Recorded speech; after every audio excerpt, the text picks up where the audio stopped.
Alfredo. Hi. Yeah, no, you're good. Okay. Hi, and welcome to Earth Nouveau Hub. And it is the 13th of December this week. It's the white lunar wizard day, and we're in this wave spell of the red magnetic skywalker. And this is the energy of wakefulness in space and exploration. And the wizard, the lunar tone, the two-tone, is the energy of polarity and stabilization. So that challenge, that duality. So we're in some interesting energies today, coming up to the winter solstice. And today we're talking about North. So hi, everyone. So Hi, Tanya. I'm just gonna get started. So talking about North, one of the insights that I've had over the last few years is the shifting of the magnetic North Pole. And energetically, as an energy worker and energy healer and grid and earth worker, I'm very sensitive to the shifting energies. And so, when I got originally inspired by Jen Stone's photo here, and I'm just going to share my screen for a second so you can all see it. This photo of this compass, I thought it was really, really interesting that she had drawn this in a way that this compass was pointing north, but on northeast. So I thought that was a really interesting thing, and was really inspired to talk about the pole, because I don't think we've talked about that previously. So when I did a little research on pole shifting, I came across the U.S. Geological Survey website, right? That's the Tanya, website. before you continue further, coming back to that picture that Jen drew, I wasn't familiar with the photograph. I mean, I saw it yesterday, but I didn't focus in too much on the picture. Did she say why she pointed when she drew it, why she pointed the arm to the northeast? Well, after I messaged her, and she can't make it today, unfortunately. She got called out to a job site. But when she drew this, she was really feeling almost like the directions weren't, like none of the directions were solid, Yeah. right? Like there are no directions really anymore, that as we're evolving into this higher frequency energy, that we're working in, I don't know, almost like this sort of energetic free for all. Yeah. Yeah. Sounds about right.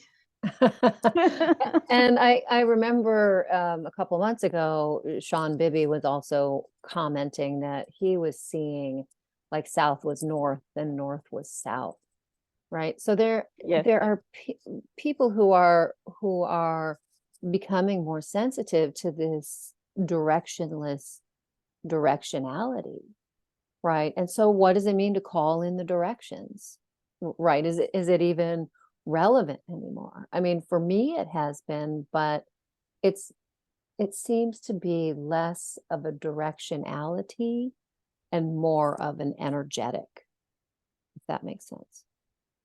Yeah. Well, mentioning that, I did watch a YouTube video a while back, and the reference that you just gave about what Sean Baby said, I also saw that I, if I remember correctly, it was Neil deGrasse Tyson that's mentioned the same thing, that the north was south and south was north, and I'm like, that's pretty interesting, you know. And I got it at the time that he was explaining it, but now I forgot what the explanation was, so I can't really restate it, what I understood from it, but it made sense.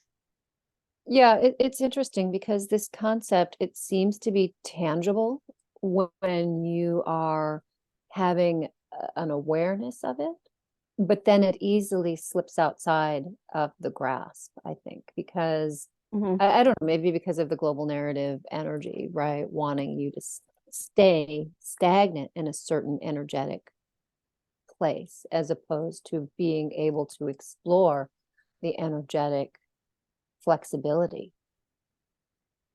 Yeah, of what is true, Mm-hmm, rather mm-hmm. versus what the global narrative is trying to keep us focused into. And so that grasp of the concept that I had didn't stay with me. It just sort of faded out of my reality and my understanding. But I, at the time, in the moment, I knew what he was talking about. I understood it Yeah, clearly, but then it just kind of faded out. Yeah, that yeah, makes and a lot of sense what you're saying.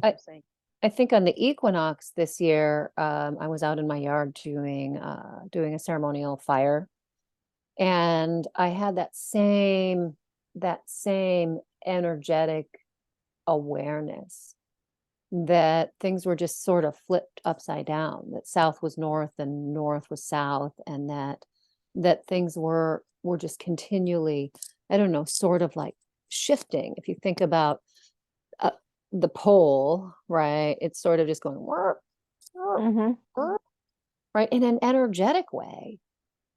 And maybe this is allowing us more sense of freedom to rebalance our own energy fields, rebalance our own blueprints, to me, which do sort of look like a spherical compass, right? Which Mm-hmm. have the anchoring in the soul star chakra a foot above the head and the earth star chakra a foot below the feet, right? But if I mean, really that works with our own direct trajectory, our connection to earth and our connection to source, and then we're somewhere like in between that, holding our own sovereign space. Yeah. It feels like a pulling on both from both sides. And so you're kind of flip-flopping back and forth, and you're doing that dance like those balloons you see in front of those car dealerships. That those air balloons is just flip-flopping around. Yeah. That's how the magnetic pole feels. Mm-hmm, mm-hmm. Or when they're showing it visually, that's how the lines are being shown. Yeah. Mm-hmm. Yeah. So I'm just going to read what I found on the U.S. Geological Survey website because I think it's interesting. And the question was asked, this is under frequently asked questions, is it true the Earth's magnetic field occasionally reverses polarity? And the answer is yes.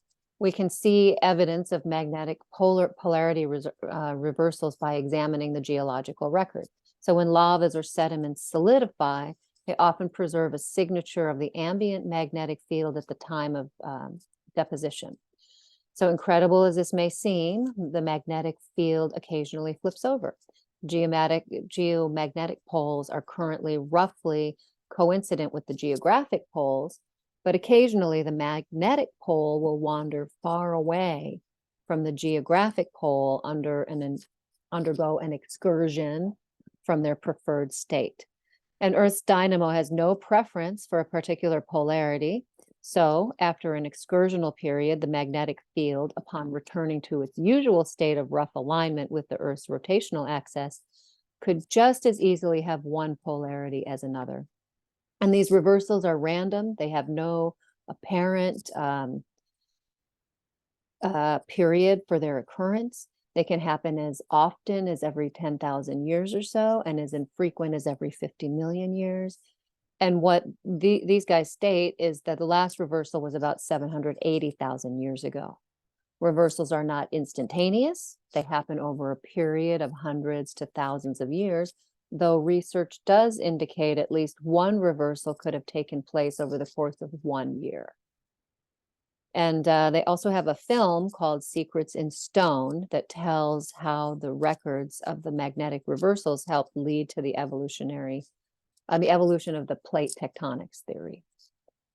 So I thought that was really, really interesting that science is documenting that at least reversals have happened in the past, and that last reversal, according to the geological record, happened 780,000 years ago. Yeah.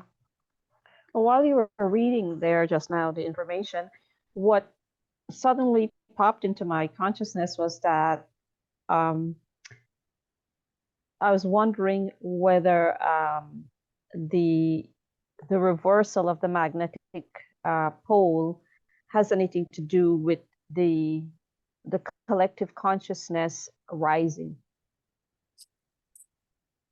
And that could be why there's no set time in between one pole reversal versus the next and the next and the next. So depending on the collective consciousness, how it's going, you know, whether they're low in vibration or they're rising in vibration, and so that would cause a more of the fluctuation of the magnetic poles to, you know, move in flip and stuff like that.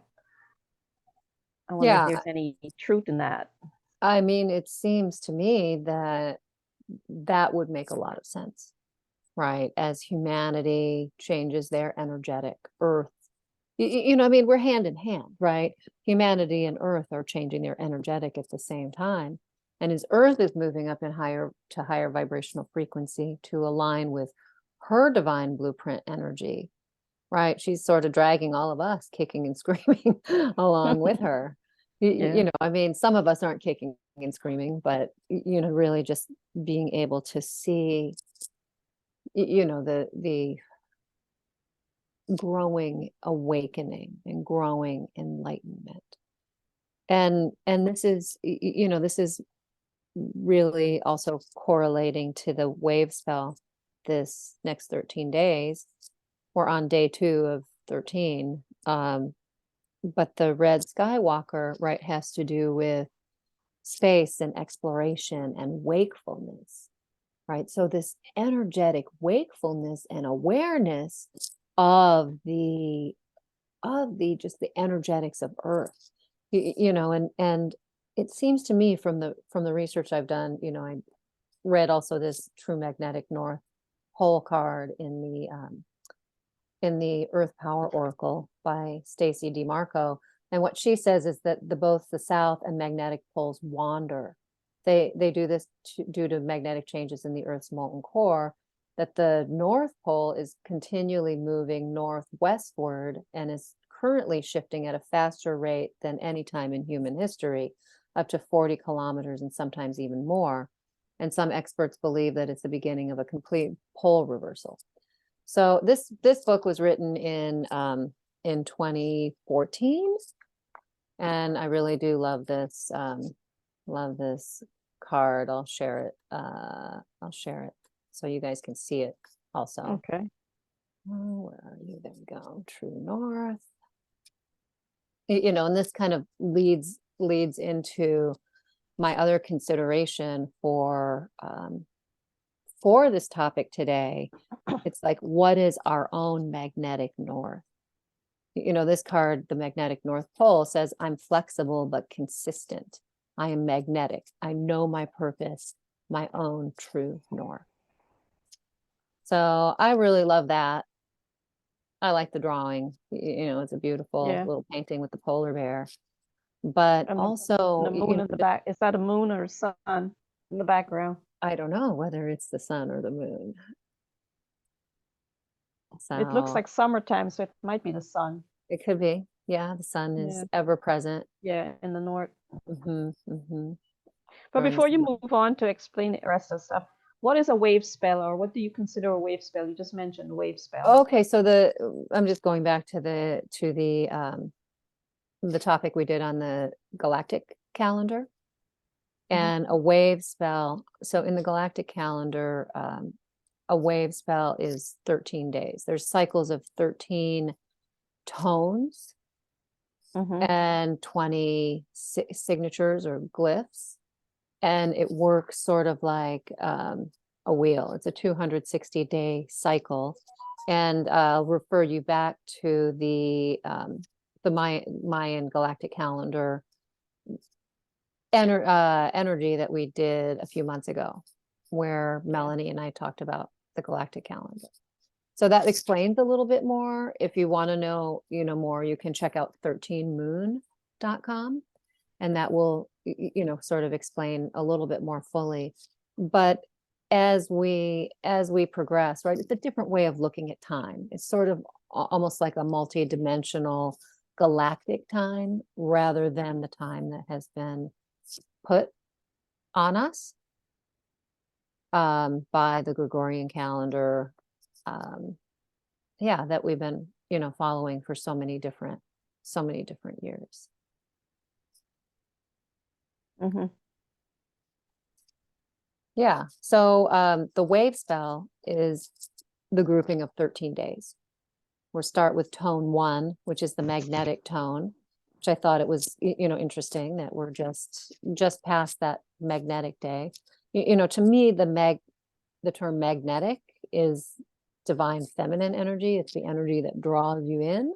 Yeah. And then the term electric would be the divine masculine energy that, in the lunar tone, which we are today, is polarizing. You're reminding me, I'm thinking of the song, "You're the magnet, I'm the steel." Oh, yeah. Yeah, that's a good one. I like that song. Yeah. Yeah.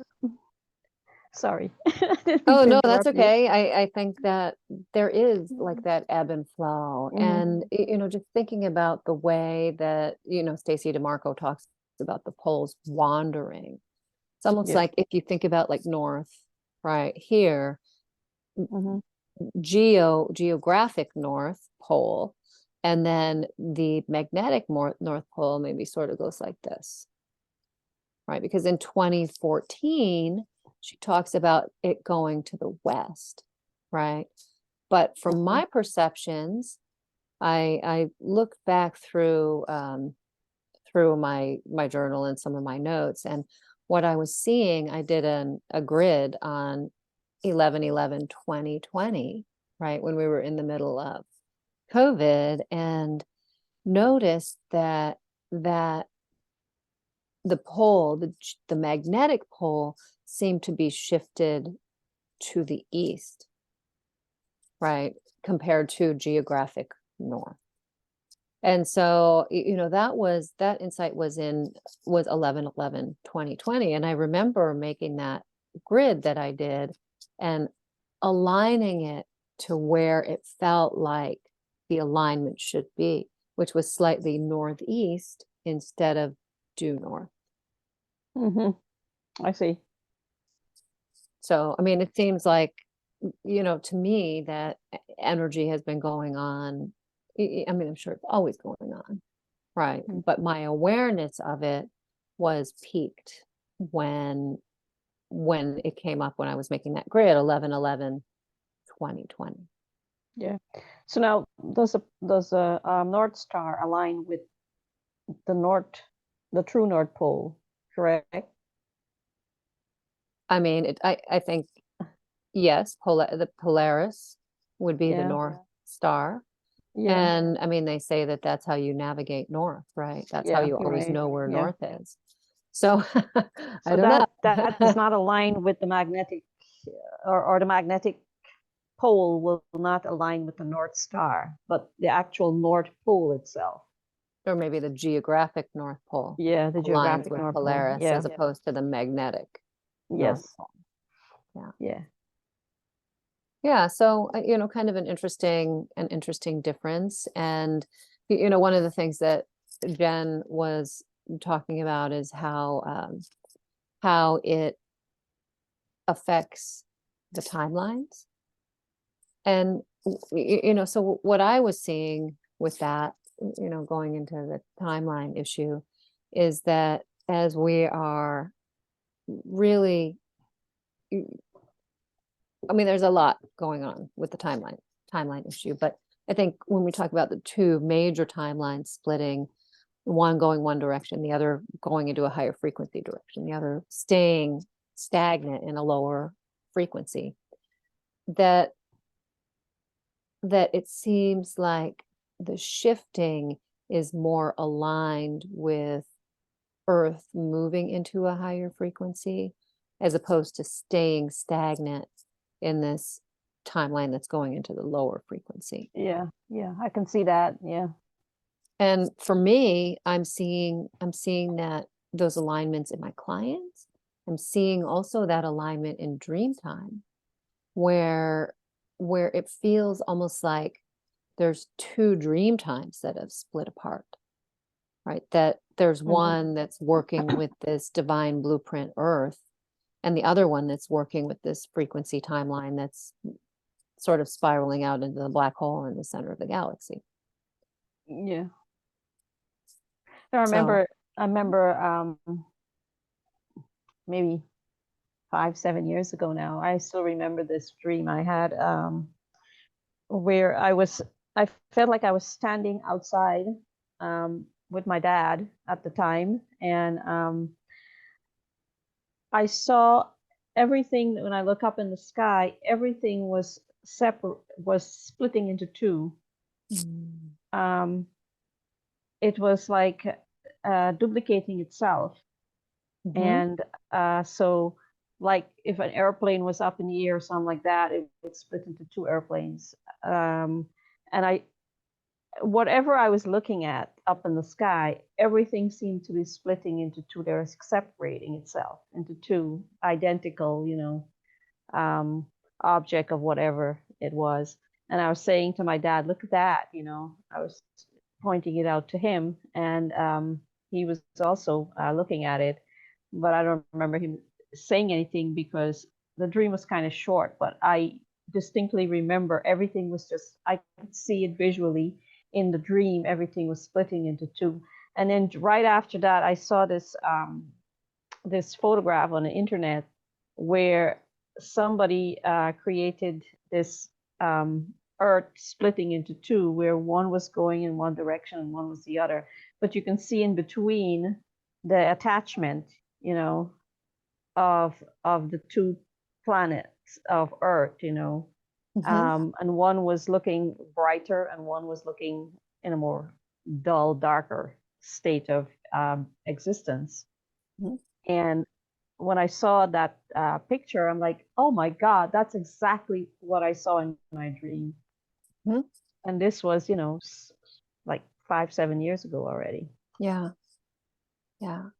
So that's what, 2017, 2016, 2015? Probably, yeah. It's a while ago. But I saw that as the splitting of things happening, Right. So I already had the visual in my dream how it will take place, I mean, we probably wouldn't realize it or see it, but nevertheless, it will take place, and this is how it will probably be taking place, Sure. Yeah, very interesting. Very interesting. It's yeah, so you're a prophetic dreamer then. A little bit, maybe. Once in a while, you dream something very profound. Yeah, I had a really interesting dream last night. So, I've been contemplating this topic over the last week, and have been, really aligning myself with that higher frequency light, divine blueprint Earth. And I've been dreaming a lot this last week. And the dream I had last night was showing me, I woke up, I was like, what was that? What was that dream? And what Earth told me is that she was showing me things that have happened on Earth in the past, right? This energy of trying to exploit Earth, and how the people who are trying to keep Earth from being exploited are attempted to be downstepped or distracted to a point that they can't do anything about it. Right. So, this has kind of been going on, I think, on Earth for a long time. but this, had Mhm. to do with sort of like the exploitation of the minerals and the gemstones. Yeah. Yeah. So you're saying that those who were wanting to, what you saw was those who were wanting to help the earth and to raise the frequency, assist in doing that, were being bombarded with, distractions and stuff like that, that you Mhm. can't stay focused Yes, exactly. on the purpose of what we're supposed to be doing here. Right. Well, and in my dream, it showed me that we were being captured and turned into dogs, but I think that was so we didn't have the emotional awareness, Mhm. but we're trapped in a body that wouldn't allow for action. Mhm. Right. That makes sense. Yeah. I Yeah. mean, you look around, all around you, all the time, and that's what you see. Mhm. I mean, you see, I had this um, thought that came to me a short while ago that we as human beings, we came into this reality here, um, built in with all the answers, if that's the right way to phrase it. Um, but I'm trying to make it as simple as I can understand it as well. Is that um, because we are part of the whole of this of the spirit, the great spirit, um, every answer, because the answer came before the question, or you wouldn't have the question, right? So we came already built in with all the answers. So when we come to a situation where the situation is being presented to us for an answer, we have it within us. It's there. But what I found was like the system would reject the answer. Mm. So we have the answer, but the system would always reject, not always, but um, would all seem to find many, many ways how to reject that answer that the human being is coming and presenting for the right solution always. Whether you see it as a right solution or a wrong solution, it is still a solution. There are many choices. We have choices, but we always come with the answer. And so there is never not an answer. There is always an answer. But the system would reject the answer or would limit Mhm. the answer. And Mhm. so the system doesn't want the expansion of the human or the reality or the universe. It tends to keep narrowing it down more and more Mhm. and more and more. So to me, we always have the answer, no matter how simple it is. It still will be an answer, and they're supposed to accept the answer, but they've gotten to that point where um, they don't want to accept the answer. Mhm. Mhm. And that's the thought that came to me just recently. I mean, this world will be a much better place. The universe will be a much better place because the answers are there with us always, all the time. Well, and again, right, it's up to each one of us individually to identify, that path, that trajectory, and our own unique information, right? Each of us Yeah. is coming incarnated with a different purpose, a different path, right? A different set of knowledge, right? Even though, I mean, of course, we all have more than one purpose, but even though, each one of us is different, many of us have signed up to be part of the evolution into higher frequency, to let go of this old energy, right, that's been holding Earth in a lower vibrational state, And, so we all have our own tools that help us understand like what our job is, right? And of course, just to be present and grounded, right? That's like living on Earth 101. Yeah. Being present, being grounded, allowing your light to anchor to Earth's heart center, just like an acupuncture pin, right? Being in your body and being present and being aware, being wakeful is primary purpose number one, right? And once we do that, then we can go about our merry business, right? But there's people who are just doing that, right? Just being present, having a family, living their lives, right? And that's their purpose, to hold that space, right, for the evolution of the planet. And then there's other people, right, who are doing, all other types of work, right, who have maybe activated purpose 1 through 10 or 1 through 20 or 1 through 50 or however, however many we're signing up for. Alfredo's saying, me. Yay. Yeah, awesome. And you rocked it last week, Alfredo. I just have to say thank you. Really Yeah. appreciate you. Yeah. Oh, thanks, Tanya. I always think about it because I'm just like, oh, I'm not doing like the super things that a lot of people are doing in the spiritual community, but like, like you said, I'm just doing the family thing. Like I feel like that's one of my big jobs here. Yeah. Ah, I always downplay it because I'm like, oh, it's not this, more grander awareness of the energetic scale. It's more like, fundamental human stuff, but it is a big part. well, and you are raising the future generations. Yeah. I always forget that. I was like, oh, 7 future generations, but I forget it's like I'm also a part of that, like right directly, it's right in front of me, Mhm. Yeah. It's right in front of you. And the more aware and wakeful you are, right, you can teach that to your children and hold space for that.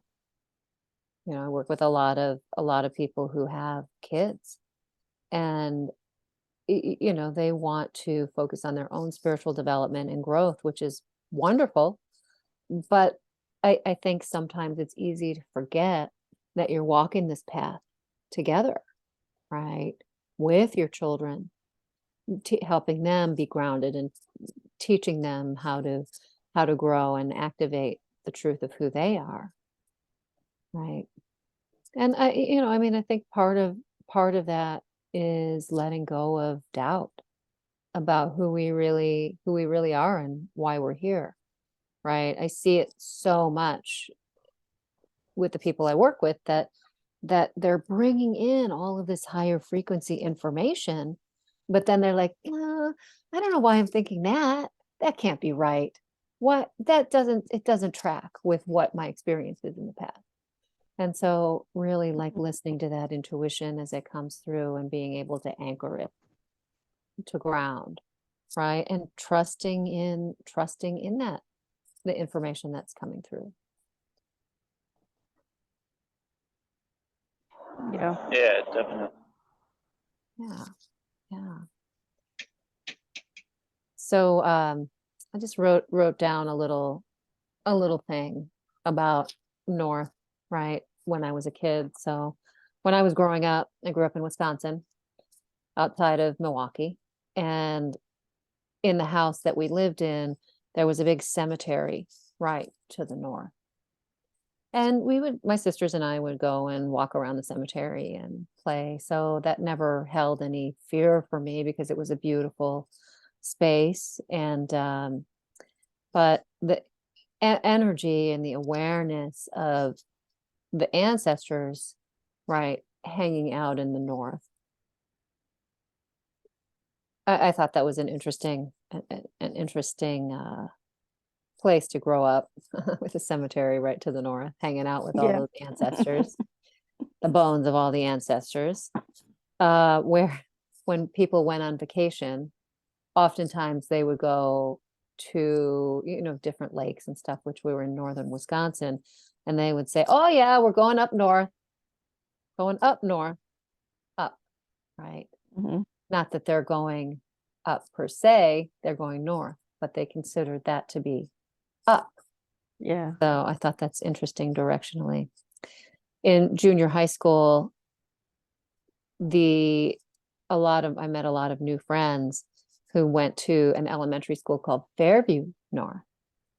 And then my high school, which was called Brookfield East, was on North Avenue. So I just think that's kind of a funny little Yeah. connection to all of East and those. North Avenue, huh? Yeah. Yeah. East is on North. East North on Avenue. North, and then we're gonna go up north and have some fun. Yeah. Yeah. Yeah, well, So when you travel, right, on the road, if you're going to Texas, you'll say you're going down south. mhm, But if you're coming to Minnesota, you'll say you're going up north. mhm. So, or if you're going to New York, you're saying you're going east. If you're going to LA, I'm going west. So there are those directions that you kind of follow when And you they're travel. and they're relevant to where you live, Mm-hmm. right? So I mean, Alfredo, you wouldn't say you're going down south to Texas because you live there. Yeah. Yeah, already here. You're already here. Yeah, yeah, yeah. So yeah, another thing that was coming up for me is like for me, my headboard is aligned to the north. And when I'm working on clients, I also align clients to the north. And Nice. it's easy to do in San Francisco, is set up on a grid. So, my street runs north south, and then the cross streets run east west. So it's very easy. And I'm talking about geographic north now, because magnetic north, as we've talked about before, is a little bit fluid, Wobbly. fluid, flexible, shifting, continually shifting. But it feels like it does go in a sort of a circle. But I know that if I sleep with my head to the west or the east, that I'm having a different experience dreaming and sleeping. I don't sleep as well.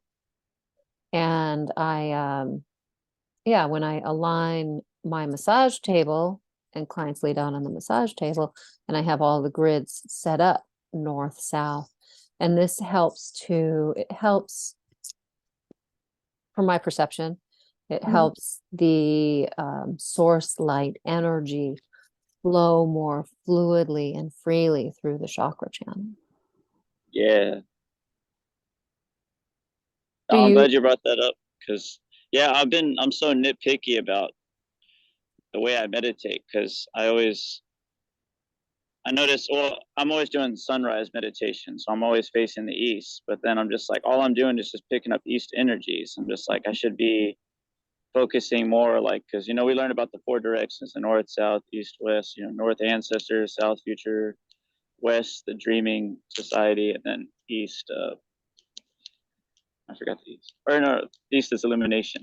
But I don't know. Each direction is a different energy. I always notice, and I like that you brought that up because we got our bed facing a certain direction, but it's like not facing any of the directions. It's just because the way that houses are set up, or like geography, it's not really aligned to the true north. Um, but yeah, that makes me want to sleep in a different direction to see what kind of energies I pick up because um, I don't know. I'm gonna try that today. uh, go ahead, Tanya. Well, I was talking to my hairdresser the other day, and she lives just right around the corner. And my friend Cynthia was getting her hair cut, and so I was hanging out over there, and we were talking about this because I had suggested that she move her bed. Her bed head was facing west, and she was having like terrible sleep, waking up really, physically not in a good way, like achy, and having like a lot of like heavy energy in her body. And I suggested that she turn her bed, and the way that her place is, she could really only turn it south. or east or west. And so she turned it south, and that was a couple weeks ago. And she said, when I saw her the other day, wow, it's made such a difference in my sleep, right? Turning my head to the south, I'm dreaming again, and I'm not waking up totally jacked up. So, for her, that experience just changing the directionality of the way that she sleeps made a huge difference Yeah. in her sleep. I'm thinking when I was like a teenager age, my head was east. I slept well, and now currently your head is facing west, but I sleep fine. Mm-hmm. I don't have a problem sleeping, and my dreams are not. I don't have nightmares or anything like that. So I find, I mean, when I was a teenager, also, when my head was facing east, I don't remember having nightmares either. Mm-hmm. And my sleep patterns were, pretty good. Mm-hmm. Yeah, interesting. Yeah, I'd Now, be curious, curious to see, right, whether when you're traveling or if you can shift your bed, like how would you feel differently? yeah. So For I example, invite everyone to try that. yeah. It's like the way your house is built as well in the bedroom, situation. You can't really place your bed too freely because the rooms are not big enough to begin with. You have to situate things in your room where they leave space for you to move around and stuff like that too, Mm-hmm. be more free. So I had our bed situated south, where the bed head was south, and then I don't like it that way, and I moved it to the west, where since I moved it to the west, the head board facing west, I felt the whole room change, and I felt more like a nicer feeling in the room altogether. Mm-hmm. So that's where it's been. Yeah. Yeah. So, I mean, that could also do with, the lessons and the energies that you came in to explore and Yeah, work with. Yeah. that's right. I was looking at my feng shui book earlier, and the I Ching has different symbols for each direction, and the north looks like this, right? Where with the Mhm. 3 lines, but then the hole in the middle, and that trigram, they call them trigram, is called the receptive. So I thought that was really interesting. It's like the north, that due north. It's a place of receiving. Mhm. So when you're laying with your head like that to the north, there's a receptivity that opens. Yeah, Eh, no, definitely. I was, it's not too much of a tangent, but it's like I always, I don't know if y'all have pyramids, but to me, like whenever I have a pyramid, it's got to be facing that true north, true south, east and west. Because if I don't align that pyramid, the energy is not as efficient. So I always have to like line it up to that perfect spot, and then I feel it because it's like it just like it turns on. So I know Mhm. the energy is getting super receptive. I don't know if y'all did that aurora borealis meditation yesterday, but I made sure to face the north this time, and Mhm. I don't know, it might have opened up the energies a little bit because I definitely felt like more intensities when I was facing the north doing it. Mhm. Granted, I had the fire with me too, so I was doing the fire when I was doing it at the same time. But I don't know, there's a lot more energy coming in. Just I should probably do more meditations facing the north. Yeah. So when you were clicked in to that directionality, Yeah, you automatically opened that receptive energy. I could feel it a lot more than usual. I'm just always stuck on the east. That's all I do is east meditation. It's just kind of limiting myself a little bit. Go ahead. Yeah. Sorry. Yeah. So, you know, that notice, right? Notice the difference, note the difference. And again, you know, something different might work for differently for every person. So like Lana said, that West energy is really, really flows for her, right? But for me, that North alignment energy flows the best. Strong. Interesting, because a lot of times when I dream, I will always dream like I'm going west. Mm, So maybe that Western energy is my what I'm here to really experience, mhm, you know? mhm. And so it's different for everybody, right? Everyone's got their own feel of energy that they're here to experience. So we can't all be for the north, we can't all be for the east or the west or the south, or there'll be no balance on the planet, right? Mhm. So you got to have that balance on the planet.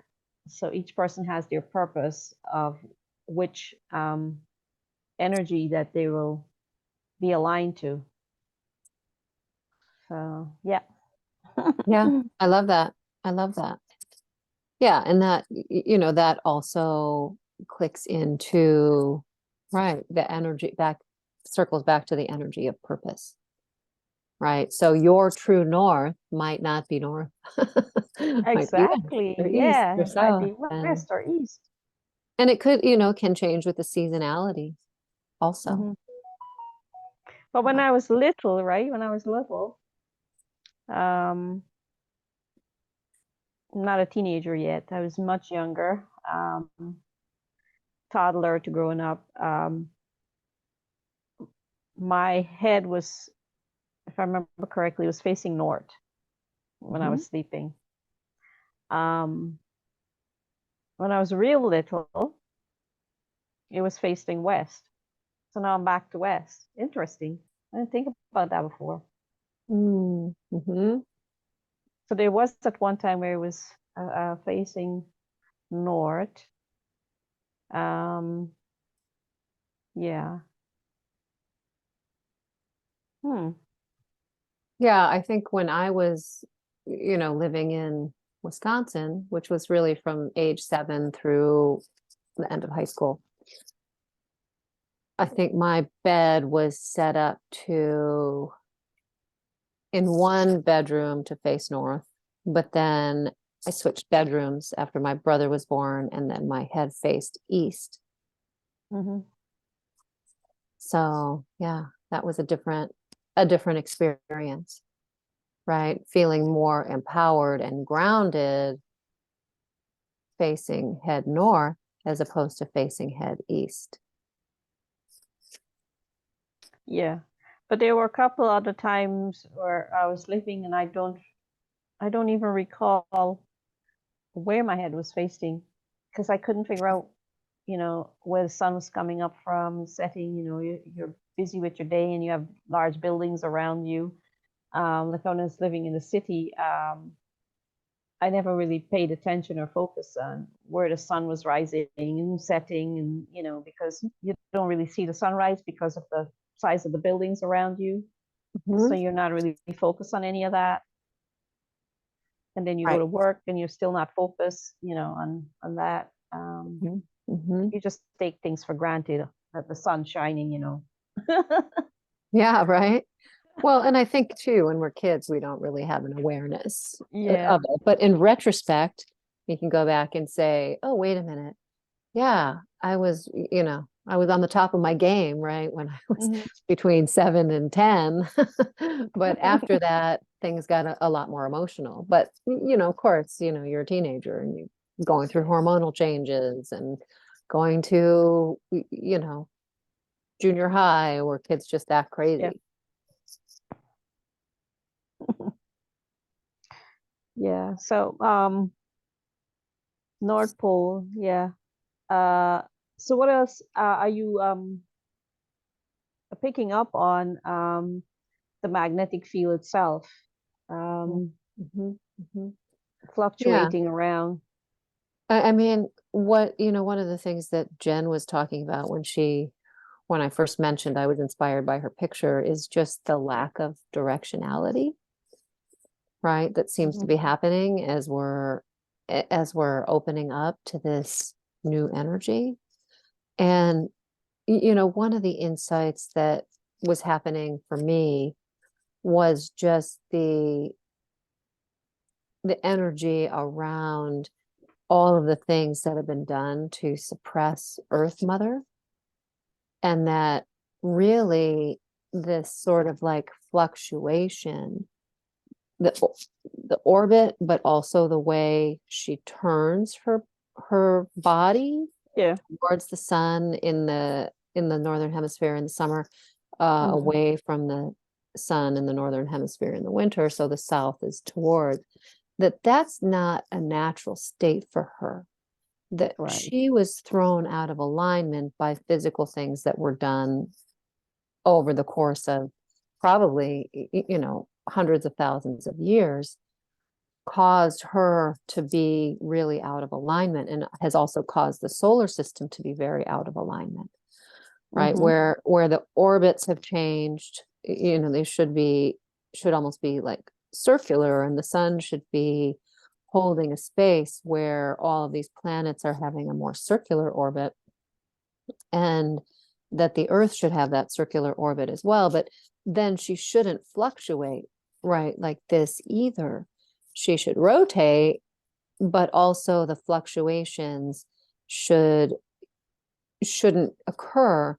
So really energetically, in her divine blueprint, she should be at equinox state all the time. Yeah. Where there's equal day and night on both sides, sort of like everywhere. Yes, exactly. Yeah. Yeah. I think that talking about the solar system, I think Neptune is also got that same out of alignment, where its North Pole is like sideways or something like that, if I remember correctly. I think it was Neptune. So you're talking about the solar system out of alignment. Now, that's kind of another evidence of another planet in the solar system being out of alignment, of how it should be orbiting the sun, right? Not sideways, but straight up as Not well. like, yeah. yeah. Well, and if you look at the orbital trajectories of all of the planets, they're all different, right? They're all sort of, they're all sort of like wobbly. They, like, Mercury is one way and Venus is another way and Earth is a different way, right? And so we have these, and then if you look at like the planet Nibiru, which should be the 11th planet in our solar system, that was taken way out, and that orbital was changed. It goes around the sun, and then it also goes around Sirius A. So that has a 3,600 year rotational orbital cycle where it comes back around the sun, but it slingshots way the heck out, to the Sirius star system. So, I mean, that was originally supposed to be in our solar system as well. So, over the course of, 52 billion years, I guess. I think starting about 20 billion years ago, the orbits started. There were things done to the planetary systems that started to change, right? That orbital. So, that's that's information that's coming from Earth to me, but also some of that information was captured by Ashiana Dean, who's one of the Guardian Alliance speakers. Yeah. So I think just interesting to contemplate, right? To see, like, why did things get so out of alignment, and how can we as humans, ground that through alignment back in. I guess to me, it's always coming back to our own direct trajectory between Earth and Source. Yeah. Like when we're anchored and we are expressing our true northness, Yeah. right, then we're starting to fulfill purpose. Then we're anchoring that light to ground. Yeah, it definitely gives you something to think about, right? Hmm. To anchor yourself back, anchor the light from source to your true north. And by doing that alignment, your personal alignment, then that allows for the earth to realign herself Hmm. back to the balance that you were talking about before, where both sides of the hemisphere are equal, um, versus or the sunshine, equal parts of day and equal parts of night on both hemispheres. So yeah, that's something that is interesting to contemplate and to make it so for yourself. And I mean, if only 5% of us are aligning in that way, obviously that's not enough to No. tip the scale over. And don't get me wrong, I love a good summer. I love a good long, Yeah. long late night. But we see those light patterns around the equator anyway, right? Where you're having equal darkness, equal light. So when you go Yeah. into the tropics, Hmm. no matter how late the sun is setting or how early the sun is setting in the northern hemisphere, the southern hemisphere, around in the tropics, you're getting more of an even Exactly. keel. Yes. Yes. Exactly. So you can say, okay, I'm going to bed at the same time Hmm. every evening, and so your night sleep would be even Hmm. to your waking day, you know. Um, and so your whole um, alignment of your own bodily magnetics is not like wobbling out of control every time the season changes or they change the time, give you an hour less or hour more, or whatever, right? Um, so with our bodies having to go through all that readjustment every few months, right? Because the seasons are changing, you have to readjust, right? And so that puts a lot of stress on your already stressful bodies. Well, I just think about like my dog, right? Yeah. When we turned the clocks back a, a month ago or so, Hmm. my dog was like barking at me at 3 o'clock, 3:30, because normally she would eat 4:30, 5 o'clock. Hmm. Wait, now she's wanting to eat at 3:30, Yeah. 4 o'clock, Because that's because our time. she doesn't know, Exactly. yeah, she doesn't know that we changed the clocks. Exactly. Where's my food? Where's my That's dinner? right. Yeah, yeah. Or when you take her for walks, right? You Mhm. have to readjust the time that she wants to go out. Exactly. I'm sure everyone has pets that have to take their pets out um, for walks and go through that as well. So that's even additional stress on a person's body, right? Having Definitely. to readjust for the animal as well. Mhm. Mhm. Yeah, they So, operate on a tight schedule. Yeah. I noticed that because I've been so bad. I'm trying to get better about being a better dog owner, but like I think someone told me it's like, yeah, they expect you to, you're gonna walk me at this time, and they have like an internal timer ready. It's like, okay, it's that time. You're gonna go walk me, and if I don't walk him at that a specific time, he starts acting up, and it's like, oh, you're projecting too much energy at me. Stop. Mhm. But yeah, Mhm. they're on a, I don't know, a set pattern. Yeah. They do really well with consistency. Definitely. Yeah, I was unaware of that. Mm-hmm, mm-hmm, mm-hmm. Yeah. So, that helps us. I guess they help regulate us in a way, right? They help keep us consistent. Yeah, I yeah. just got to So get more consistent. what do we do what do we do as humans now to help with the allowance for the earth to readjust, Mm, right? mhm, I know it's a question that's been answered before over and over by many people, but we still have to keep asking the question to remind ourselves what we can do on a regular daily basis, right? mhm, How mhm, can we assist in the moment of now, right? It's always in the moment of now because the past is past, it's gone. Those moments already filled for me, that they're filled up, right? There's nothing else to put in those moments. mhm, But the only moment that needs anything done or could be done is right in the very moment that we're living in. mhm, Because and once you think about it, it's already gone. mm. So you got to act like quick, right? In the moment to make an adjustment. Yeah, exactly. It's Hi, interesting. Herminia. Hello, everyone. Sorry, I went to visit one of my friend mom, and I didn't know it was took so long.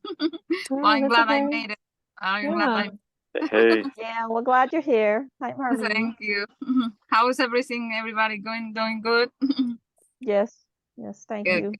you. yeah. Thank you. Yeah, You well, know, I mean, go ahead. Go ahead. I'm so sorry. I don't know if I'm in the middle that you don't talking about it, but I was wondering now that Lana say about the moment of the now. And I was wondering myself the other day. I passed by to in my town. There's a mailbox for Santa, and I was trying to analyze myself how I can adjust myself, even though I don't believe in the Christmas and all the stuff.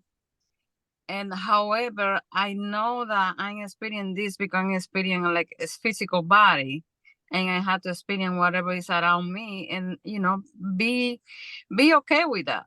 Even that, for me, behind that, there's so much, commercial stuff about a Christmas that the main sense of compassion, love, and sharing one another. And there's like a, when I saw that for Santa mail, for the kid going to drop their mail, and I was thinking about myself, but it's like a kind of experience. It's like, wow, we are experiencing life in this physical moment, and then it's an illusion that there's no such a thing that they're going to deliver those mail to the Santa house. However, it's like that illusion that brings joy to those kids. And I was trying to put myself in that, oh, it's just a moment of enjoy the moment. Doesn't matter, it's an illusion. it's, it's funny that Lana was talking about the now, and I put myself in the position of just thinking in the now. That's something that they doing for tradition, that they don't even know the meaning behind, but they bring those kids bringing the letters over there, and they have the joy. It's Mhm. funny that how the Lana talking transformed me to that moment.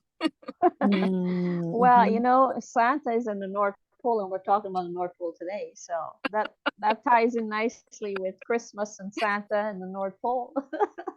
Yeah. Yeah. That's so funny. Interesting.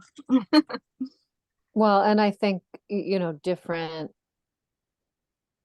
cities, right, will have their own version of that Mm. mailbox for Santa, right? That goes into the local postmaster and gets distributed, right? I don't know if they ever get read or if they just get burned or what they do with those letters to Santa, but the parent knows, right? The parent knows what the kid is saying.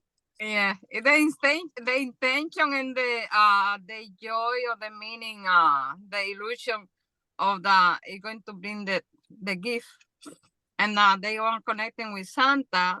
It's like wow, and it's always the North Pole, Mhm. and then it's wow, keeping in that illusion and that hope. I guess keep going. Mhm. Even that is an illusion, but that illusion is like, like they say, put the carrots in front of the horse to make it move. It's like I Mhm. was seeing myself like in that position. We gotta, you know, pretend, But and even, keep going. but Hermania, even in the moment of pretending, the season is a season of love, a lot of love, and a lot Exactly. of joy, a lot of meeting up with loved ones and friends and things like that. So Mm-hmm. if the illusion brings us joy Mm-hmm. and raise the vibration of love in the frequency of the planet during this season, hell, Mm-hmm. why not, right? Why not? Yeah. Yeah. Yeah. Yeah, definitely. It's like, I remember the movie from Matrix that when the guy was eating, Thomas was eating the steak. He said, I know this is an illusion, but he can feel the taste of the steak that he was eating, even that he's know that it was not true, it was not real, but he was enjoying the moment. I guess you can say, well, it's imagination, it's illusion, it's a matrix. But I tasting I guess it what getting the real feeling of the taste of the steak. It's a kind wow. It's fascinated. Yeah. Let's keep in this illusion and keep enjoying, enjoys and like you said, Lorna, I know because you can feel in the air the energy of people looking for joys Hmm. and sharing and and compassion and helping one another. It's And a good feeling. yeah, it's quite possible that if we can measure the the frequency at this time of the planet, um, we will probably measure it much higher than any other time of year. Mm. Like the Mhm. vibration of the whole planet rises during this time of year because there's Definitely. so much, people are thinking of so much meeting up with loved ones and the joy of the moment and the Mhm. experience, having not seen their family for a whole year or something like that if you live far away from each other. And Mhm. you know or you're seeing old friends or you're seeing neighbors when you come back home to visit with your family, Mhm. all that just brings that feeling of so much joy within an individual person.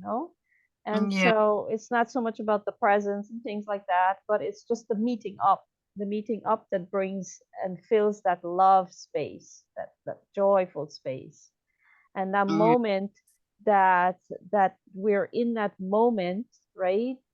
We hold them and extend it into the next moment and into the next moment, and for as long as we possibly can during that period, right? Mhm. Because the Yeah. moment's always gone, right? The Mhm. moment can't be measured or anything like that, but the only thing that we have of the moment is the memory, right? Yes. The memory that we will keep forever, the good ones. And Mhm. sometimes the bad ones we have to, like, okay, we'll hold on to it for only for so long and then we have to get rid of Yeah. that. Yeah. But Yeah. the good ones we can keep for eternity. Mhm. Definitely. Yeah, it's the grandma doing the traditional pie for the for the grandkids, and the husband and the wife they become kids again in those moments of joy. So we sharing with the family, we know with the gift, even that's that it's a gift, but the feeling behind the joy of receiving and giving is like you said that you can feel the vibration of the energy because we should be like manifesting that love more frequently, but for some reason it's in a specific time of the year. It can be some givings or Yeah. Christmas. And there's also such magical things happening during that time that you don't expect. Sometimes somebody come and give you a present that is just out of the blue, that they say, okay, it's the season to be jolly. Mhm. um and maybe that's our true north when we do that. We're grounding into our true north, um by experiencing these joyful moments. Like the other night, about 2 3 nights ago, it was so funny. So somebody came and rang our doorbell, and it was just before dinner, so it was kind of early. It was about maybe 5:30, but it was dark out, so you couldn't see much outside, right, because of the darkness outside. But we had our Christmas lights all put up and everything like that, and I said to my husband, like, who's ringing our doorbell? You know, like, go check and see who's out there. And I could barely see out the window, in the dark, you know, like some teenagers and like some teenage boys. And I'm like saying to him, like, wait, don't open the front door. I'll go through the garage door and see what they want, right? And because you just don't want to open your door and you don't know what to expect, right? I'm not saying that there's anything bad going on, because it's a fairly safe neighborhood that we're living in, but you just want to be safe and careful, right? Because we're not expecting anybody, right, to covering our doorbell at this time. And so I went outside, and all of a sudden I went outside, and there wasn't just a few people, a few kids outside. There were like 40, 50 kids standing outside, like, you know, teenagers standing outside. I mean, they're probably the college kids.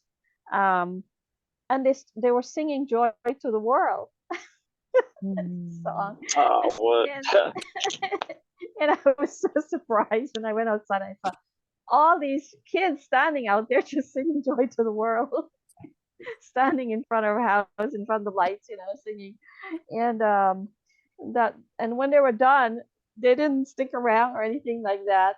They took off jogging. They were like jogging, a jogging group of kids, right? I don't know if they spontaneously decided to stop because they saw all these lights and stuff like that out there, and decided, okay, maybe they'll just sing a Christmas tune in front of our house, you know, just for the spontaneous surprise, you know, which was actually what they did. But the magic in it, they probably had this spontaneous thought, okay, because they were jogging, you know, they just ran away. As soon as they were finished, they just kept running. They said Merry Wow. Christmas, stuff like that, and just kept going, you know. So we couldn't even talk with them or anything like that, or ask them, you know, if they were going to college. That's so nice. That's remind me So- when I was growing up, we used to have that. A group of people gathering up house by house. Sorry, Alfredo.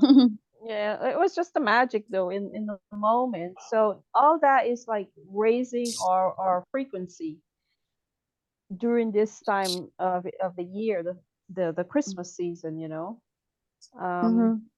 So no matter what's going on somewhere else in the world that seems to be you know, negative or down or bringing the spirits down, there's still the rising of, you know, our joys and just being in the moment and enjoying it.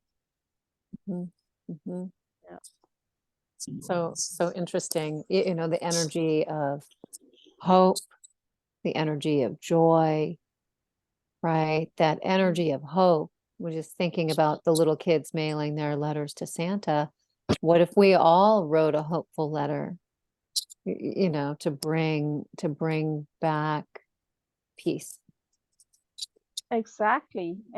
What if we all wrote a letter to Santa? Now Santa's up in the North Pole, you know, metaphorically. And we write that letter. The energy that we're putting into the writing of that letter, whether it goes somewhere or not, it doesn't matter. It's still in the system, right? It's still in the mailing system, right? The energy is still there. So sending that energy to the North Pole, right, into the energy of the ancestors. Maybe it's actually better to send the energy to the South Pole, into the energy of the future generations, right? Sending that hope into the hands of the future generations to be grounded, to be present, right? And I think those energy calls have gone out. You know, that's a very good idea. because I'm thinking myself, I can sit down and write a couple letters and, you know, my future, what envision for the humanity, and write that letter, Mhm, right? mhm. Because Write it it said what and we thinking, what we are thinking, that's what is manifest. What we bring, we create with our thought. Now, if we make the letters instead of asking for a gift or a toy, then we asking for what we envision for humanity. for Earth, for humanity, right? Mhm. And having I mean, I think there's that, well, the hope, right? But there's also a knowingness. It's like when you know, when you really want to manifest something, right? You have to know that it is happening. And so for a long time, my practice has included just visualizing my bubble of reality, right? Transitioning into this higher frequency Garden of Eden Earth, right? And I have hope of that, but I also have a knowingness that we're going in that direction. Yeah. They Alfredo, have to I'm go sorry, hand I in called you. hand. I called Alfredo before that he was trying to say something. I'm sorry, Alfredo. Oh no, you're good. I was just thinking about Lana's story because like when she was talking about like all these teenagers outside. Oh my gosh, beautiful deer. Um. Oh yeah, I was thinking about all these teenagers. I was like, oh man, they're probably gonna be pranking. They're gonna egg the house or just I don't know. Just immediately I assume like the worst because I don't Well, Alfredo, not to stop you, but imagine all these kids. we have had our house egged in a Yeah, short period of time during winter season, like 3 times in a row. there you So go. That's what I that's why I expect. was saying, I mean, let's be careful because they look like teenagers and we're not sure what they're up to. They could have eggs in their hand, right? As soon as we open the door, you know, Exactly. something like that. So I've said if we go through the other door where they're not expecting you to go through, right, the garage door, then you can surprise them instead of them surprising Yeah, you. So exactly.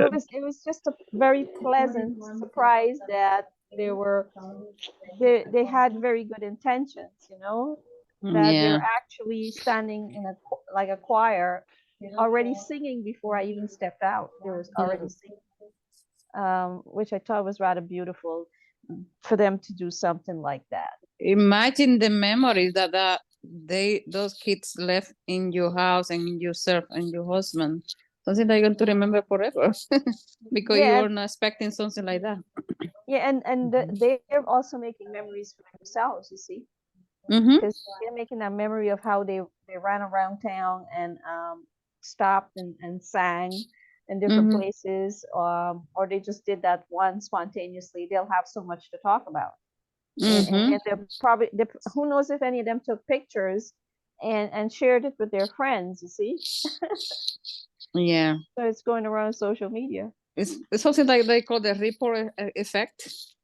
You know, like the domino effect. Just one little action and Yeah, one piece of domino yeah. hit the other one, and became monumental.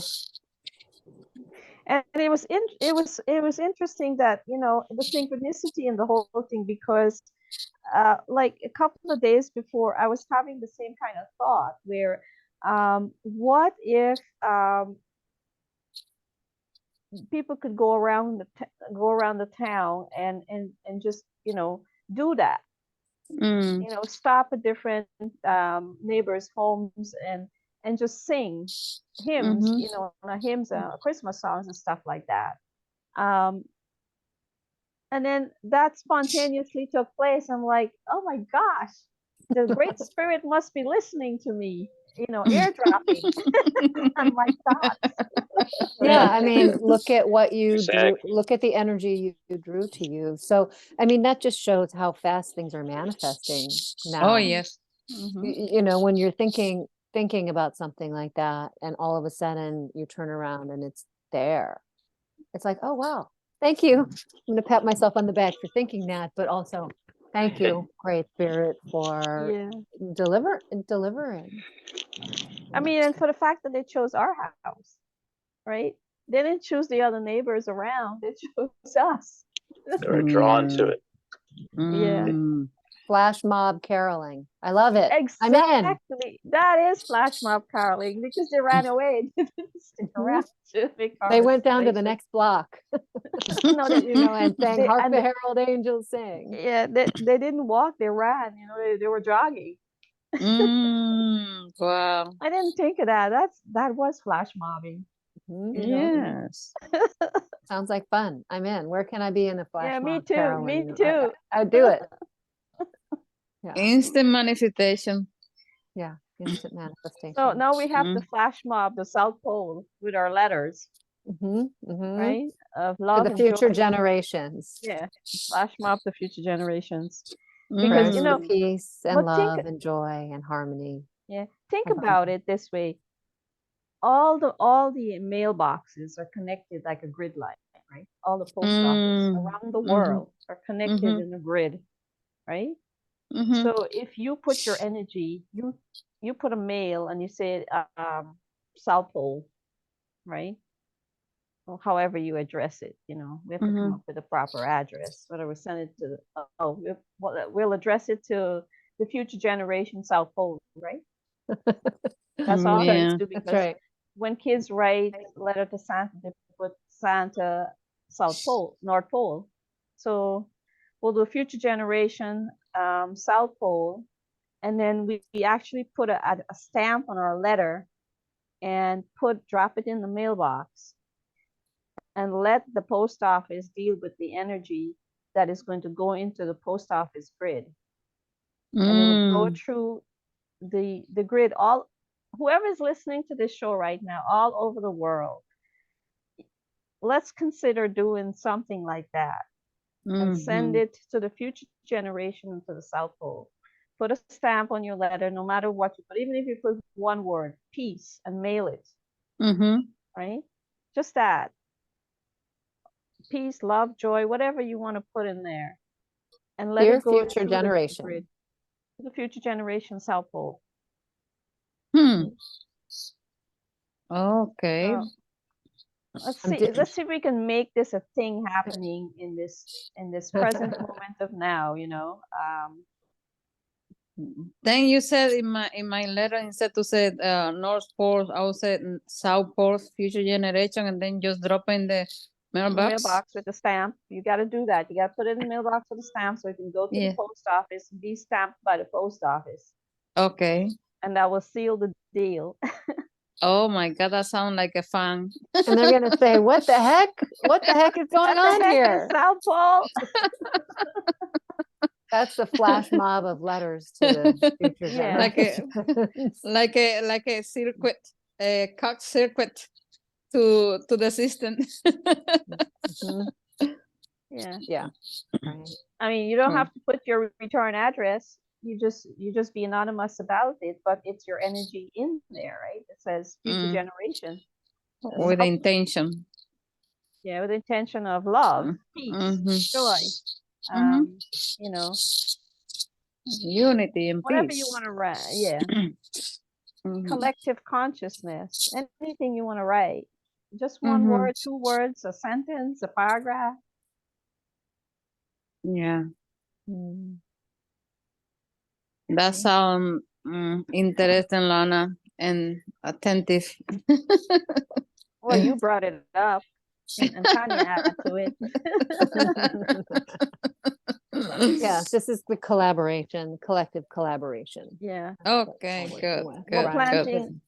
We're Planting kind of the planting the seeds. seed. Yeah.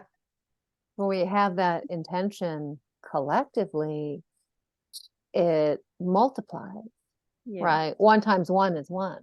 1 times 2 is 2. But 4 times, 5 times, 6 times, 7 times, right? That energy, it's a quadratic equation, really.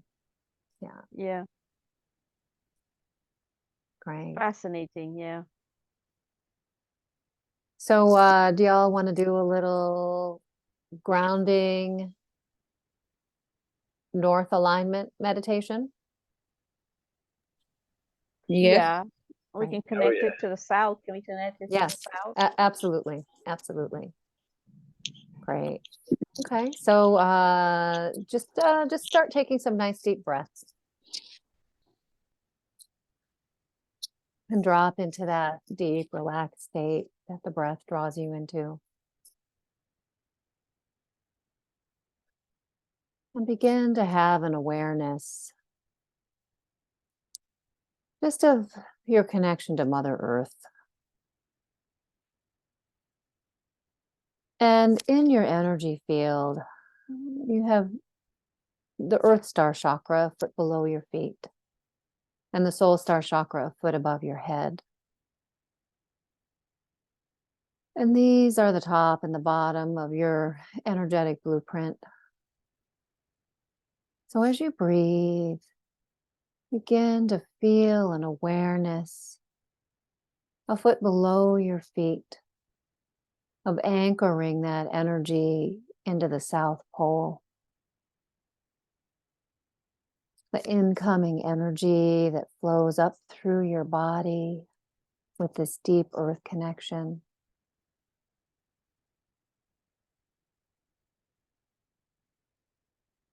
And as you feel that magnetic alignment of south at the bottom of your feet,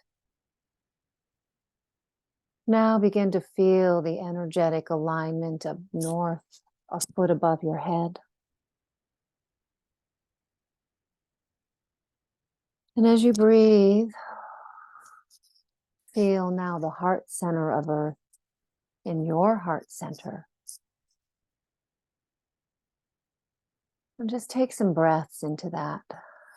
And you can put your hand on your heart and begin to feel your heartbeat.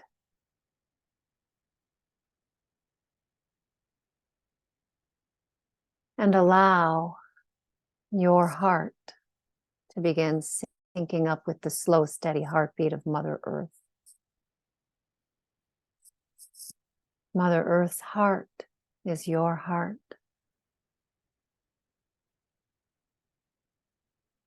And within Earth's divine blueprint of her original intention of incarnating into a planet, can feel that original intention, divine blueprint heart, like a giant beating emerald heart,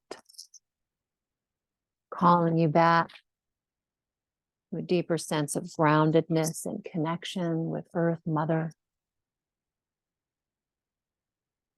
And you can reach your hands out, one to the east and one to the west, and feel the energy of new beginnings coming from the east. And feel the energy of the dreamtime coming from the west. And as you breathe into this directionality, we invite in the element of air from the east, the element of fire from the south, the element of water from the west, and the element of earth from the north. And in from the east come the dragons, that breath of new beginnings. From the south, the energy of the phoenix and the future generations. From the west, the energy of the dolphins and the whales, and the flow of energetic water. The energy of the north, the tortoise, the bear, the ancestors. And as we breathe back into our center, right in the center of our hearts, you can feel that little tiny diamond of light within the center of the heart, syncing up with the heart of Earth, with the heart of the sun, and connecting us directly to our source code, the energy of God, or Great Spirit, or Source, whatever you like to call, that energy from whence all things flow. So as you breathe into your heart, you can feel that tiny diamond within your heart expanding. Just like in that video, the original one from the 60s, The Grinch Who Stole Christmas, where his heart grows 3 sizes that day and breaks out of the mold that is containing it in the small box. As you breathe through your heart, you can feel how you're connected to Earth, the sun, our solar system, our galaxy, our universe, how the energy of north and south stabilize us. And the energy of your source code flows through from your heart now into your energy field, throughout Earth, as you are Earth and Earth is you. And allow the beating heart of Earth to receive your source code light, just as well as you are receiving the light of Earth's heart through your heart. And with each heartbeat, your heart grows. And as your light grounds into the heart of Earth, through the heart of the sun, just begin to feel that heartbeat. And with each heartbeat, your light pulses a little bit farther from the space that you're sitting, to the space around you, in the room around you. And as you breathe more deeply into your heart, you can see that white, glittery, sparkly light like liquid plasma flowing through you, through your heart chakra, out into your universe, into your world, into the room you're sitting in, into the building you're sitting in, into the block where your building is, into the neighborhood, into the city, into your state.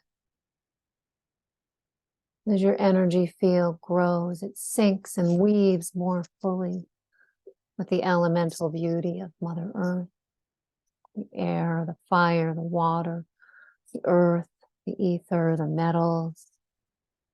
You can feel yourself connecting with the rocks and the trees, the neural network of the tree roots, helping to ground your energy, rippling like a flow of light through the earth systems, and through the trees, through the energy of the animals, the fish, the insects, the birds, the sea mammals. As you begin to feel that awareness, expand your awareness to the US, to your country. Expand your awareness to your hemisphere. Now just expand your awareness to the whole planet.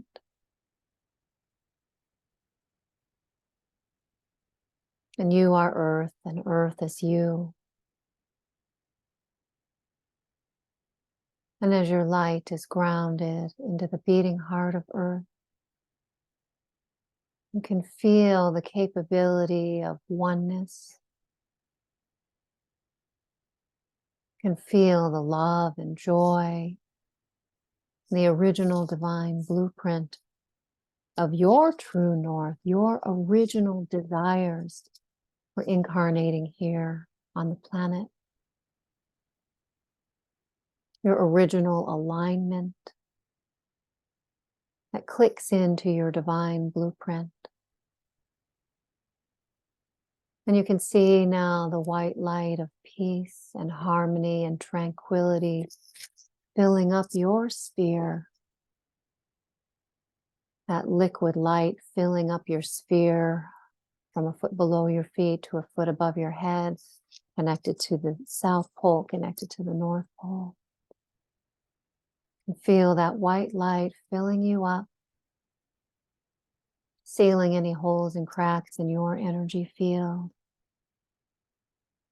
allowing your energy field to be fortified, but also unified with the divine blueprint of Earth Mother. And anything you don't need, you can let go to Mother Earth. And as any stress and fear and guilt and doubt and anger or frustration flows out of you, down into the loving arms of Mother Earth to be transmuted. It works like compost for her. You don't ever have to worry about releasing energy to Earth Mother. You can flow now with the transmuted energy drawing back into your body. The raw elements of creation, all of the elements from the periodic table, along with the elements of air, fire, earth, water. And as you have an awareness of your heart synced with the beating heart of Earth, you can feel the love and compassion for the planet herself, and all of the things she's gone through to get to where she is today. And feel love and compassion for all the beings on Earth.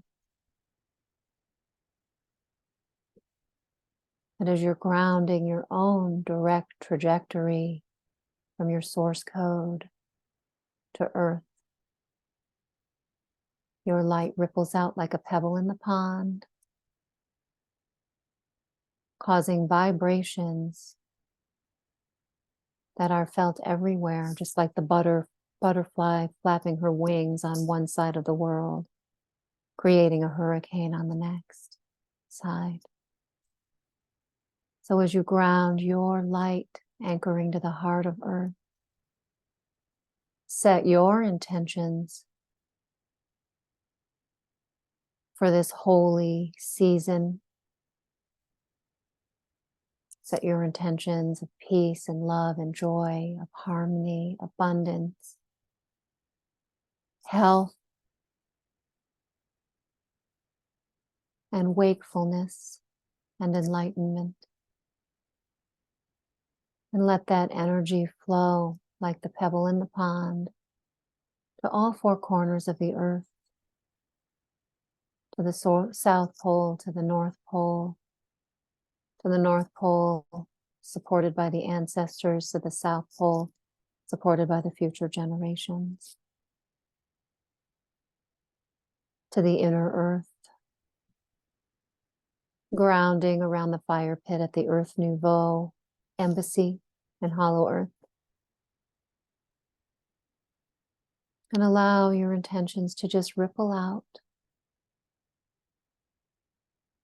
And just hold that intention for a moment as you breathe deeply.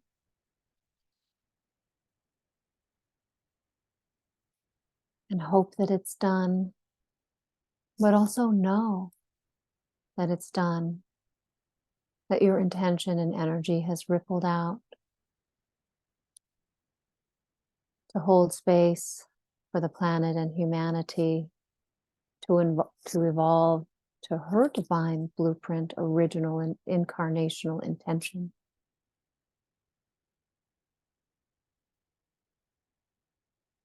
So now draw your energy back to you, back to that space around you. And see your sphere from a foot below your feet to a foot above your head, anchoring in the north, anchoring in the south, fortified energetically. So only The purest intentions of light and love can be in your energy field.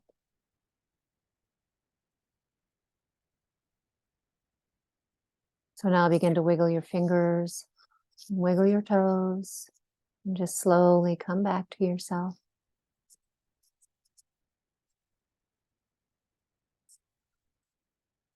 And allow yourself to maintain this connection with Earth in your heart. And know that you can come here anytime with your breath and your intention.